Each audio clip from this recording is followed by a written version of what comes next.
आज डॉक्टर श्यामा प्रसाद मुखर्जी जी का बलिदान दिवस है और हम सब लोग उस महान आत्मा को श्रद्धांजलि देते हैं जिन्होंने भारत की एकता और अखंडता के लिए अपने जीवन का बलिदान दिया। हम सब जानते हैं कि देश के आज़ाद भारत के उन नेताओं में से एक रहे जिन्होंने देश की एकता और अखंडता के लिए अपना सर्वस्व न्योछावर किया। वह उनका सारा जीवन अगर हम देखें तो उपलब्धियों से भी भरा हुआ था और त्याग के साथ भी भरा हुआ था। अगर उपलब्धियों की बात करें तो एक शिक्षाविद के रूप में उन्होंने 33 वर्ष की उम्र में कलकत्ता यूनिवर्सिटी जैसे यूनिवर्सिटी का वाइस चांसलर बनना का पद स्वीकार किया। सीनेट में रहे, सिंडिकेट में रहे, वहाँ की विधान परिषद में रहे। बाद में वो यूनियन कैबिनेट के यहाँ सदस्य बने और बाद में उन्होंने भारतीय जनसंघ की स्थापना की। हम सब जानते हैं कि डॉक्टर श्यामा प्रसाद मुखर्जी का सारा जीवन, जब मैं कहता हूं कि उपलब्धि और त्याग से भरा, से हम ये कहना चाहेंगे कि उन्होंने कभी भी अपने आप को पद के साथ नहीं जोड़ा। उन्होंने हमेशा विचार के साथ अपने आप को जोड़ा। वो कलकत्ता बंगाल विधानसभा के सदस्य रहे, उन्होंने वो पद छोड़ा।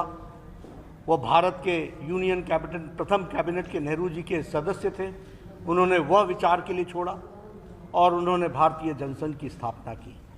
हम ये भी जानते हैं कि उन्होंने जम्मू कश्मीर भारत का अभिन्न अंग बने, धारा 370 समाप्त हो, 35A निरस्त हो, इसके लिए उन्होंने उस समय आंदोलन चलाया था और कहा था एक विधान, एक प्रधान, एक संविधान।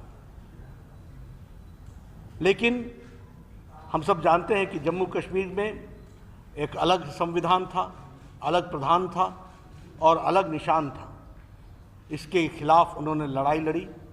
हम सबको याद है कि उन्होंने उस समय परमिट राज होता था जम्मू कश्मीर में जाने के लिए। 1953 11 मई को उन्होंने बिना परमिट के लखनपुर बॉर्डर को जम्मू कश्मीर में जाने के लिए क्रॉस करना चाहा। उन्हें गिरफ्तार किया गया और हम यह भी जानते हैं कि उनकी मृत्यु की सूचना आई 23 जून 1953 और उस समय जब 1953 में सूचना आई तो यह पता चला कि बहुत ही रहस्यमय ढंग से उन्होंने अंतिम सांसें ली हैं। यह बताता है कि उन्होंने अपना सारा जीवन बलिदान दिया देश की एकता और अखंडता के लिए, जम्मू कश्मीर को बचाने के लिए। और आज हमको संतोष इस बात का होता है कि मोदी जी के नेतृत्व में धारा 370 समाप्त हुई है, 35A निरस्त हुआ है और अब कश्मीर भारत का अभिन्न अंग बना है। इस बात का हम सबको संतोष भी होता है। मित्रों, आप समझिए 1953 की बात, जब उनकी रहस्यमय ढंग से मौत हुई होगी। कांग्रेस पार्टी के लोगों ने उस समय कोई इंक्वायरी नहीं कराई, कोई जानकारी हासिल नहीं की और उस समय उनकी माताजी, श्रद्धेय माताजी ने जो पत्र नेहरू जी को लिखा था उसमें उन्होंने स्पष्ट लगा था कि तुम्हारी थोथी दलीलें मैं नहीं सुनना चाहती, मुझे जांच चाहिए और जांच होनी चाहिए। लेकिन कांग्रेस के लोगों ने उस समय उस बात को दबा दिया।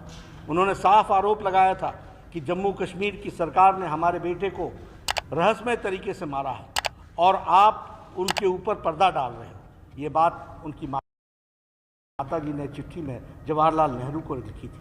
लेकिन आज उनके कहे श्यामा प्रसाद मुखर्जी जी के जीवन से प्रेरणा लेकर के करोड़ों भारतीय जनता पार्टी के कार्यकर्ता देश की एकता और अखंडता के लिए तत्पर हैं और देश को मजबूत बनाने के लिए लगे हैं। सच्ची श्रद्धांजलि उनको यही है कि हम उनके बताए रास्ते पर चलें, विचार के साथ जुड़ें और विचार को आगे बढ़ाने का काम करें। आज जहां हम उनको याद करते हैं, वहीं करोड़ों कार्यकर्ता उनसे प्रेरणा लेकर के भारत को मजबूत बनाने में अग्रसर हैं। यही मैं कहना चाहूँगा।